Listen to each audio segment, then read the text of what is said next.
Jersey has said it will retain control of its waters after France claimed it would be victorious in upcoming talks following a bitter fishing row post-Brexit.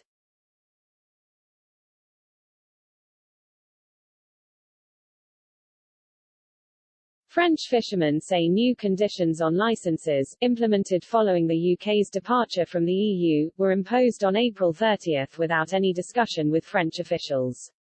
The new conditions caused around 50 French boats to converge on Jersey's harbour at St Helier, prompting Britain to dispatch 2 Navy vessels in case of a blockade last week. However, island authorities said they would suspend implementation of the new access rules until July 1, allowing negotiations to open with Paris.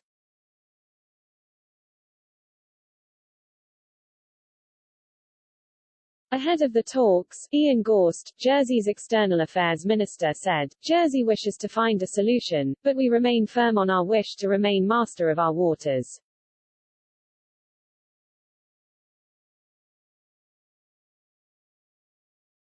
He reaffirmed the suspension was a mark of confidence that we give to France and its fishermen.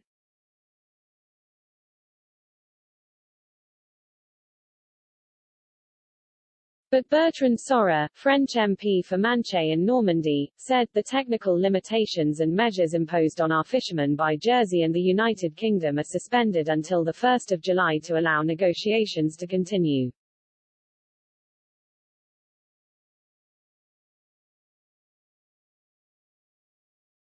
This period of negotiations must be used to obtain a definitive victory and allow the fishermen to continue their historical activity in the waters of the Channel Islands.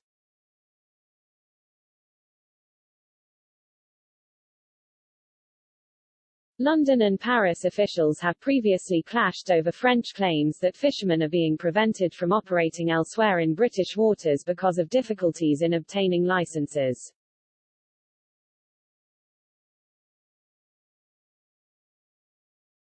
Brexit Britain is on the verge of a victory as Prime Minister Boris Johnson has been handed an easy solution to keep an industry expected to be worth £400 billion in the UK.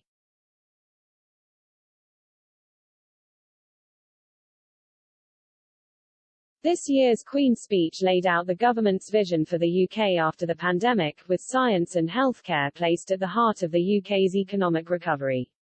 In his statement in the House of Commons,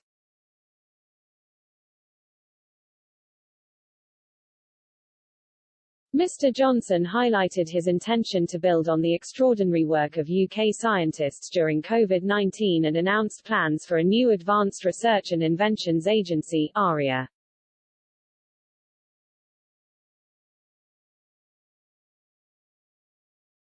ARIA will establish a UK agency to search for groundbreaking scientific discoveries and will fund high-risk, high-reward research and development in the UK.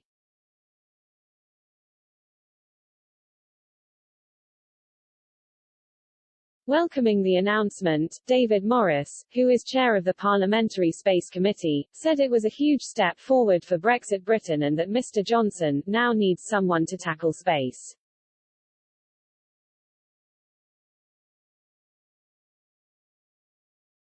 He also explained the shortcomings of current legislation, giving Mr. Johnson an easy way to add a huge industry to the UK's CV.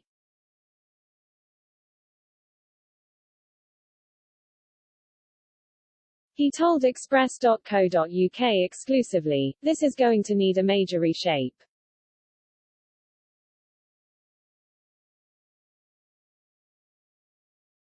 It's not that they've been doing things wrong, it's that there are more things happening now and the space industry is starting to become a lot more profitable.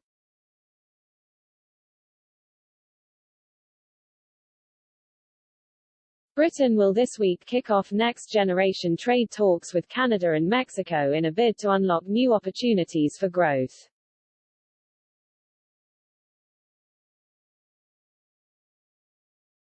International Trade Secretary Liz Truss will start the process of securing new deals in pursuit of a bright future beyond COVID.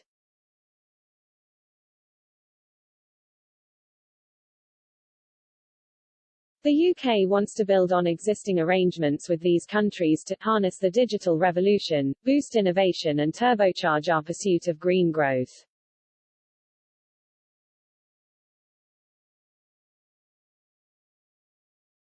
The effort comes on the heels of starting work on a trade deal with India with the goal of doubling the value of trade, worth around £23 billion in 2019 by the end of the decade.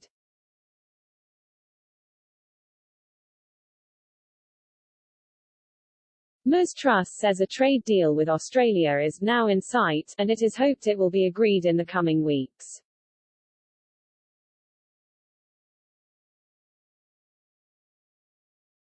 She said, "It will be our first from-scratch deal outside the EU, supporting jobs across the country by helping businesses export more of their brilliant goods and services, and will boost ties with a friend and ally that shares our values and beliefs."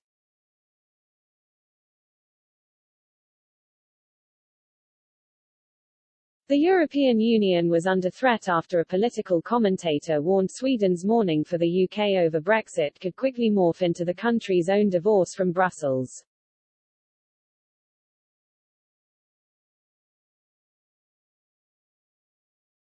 In the immediate aftermath of Brexit in 2016, David Wemmer, a Europe Fellow at Young Professionals in Foreign Policy, outlined how, and why, Sweden could be next to follow the UK's path.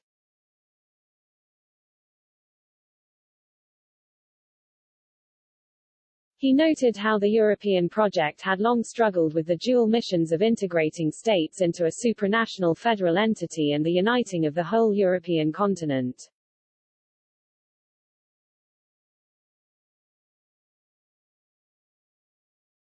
Mr. Wemmer wrote in the Diplomatic Courier, "Expansion to the United Kingdom, the Nordic countries, and Eastern Europe signaled that the founding states favored a pan-European project over full integration."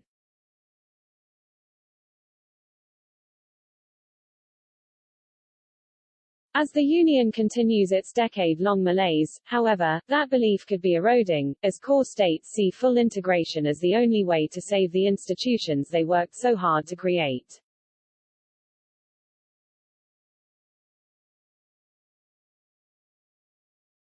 If leaders in the core states endorse this view, it puts politicians in Sweden and elsewhere in the unenviable position of choosing between the Union and their nation's coveted sovereignty opt-outs.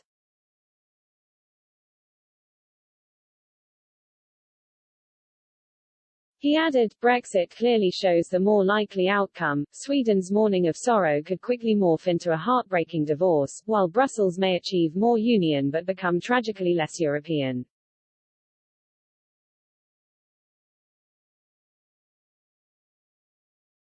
The Northern Ireland Protocol is dead in the water, according to a senior ally of the Prime Minister.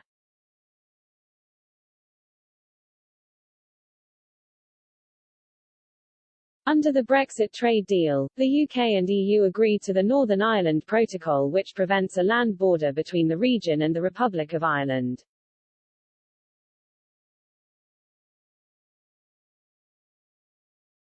Now, a senior ally of the Prime Minister said the protocol is dead in the water, despite Lord Frost setting a July 12 target for checks to ease.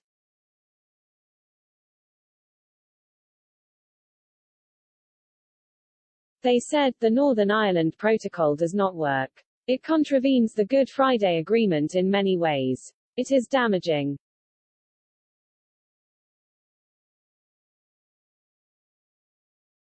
It is not a workable agreement. Whatever you think about Arlene Foster, she was a moderate.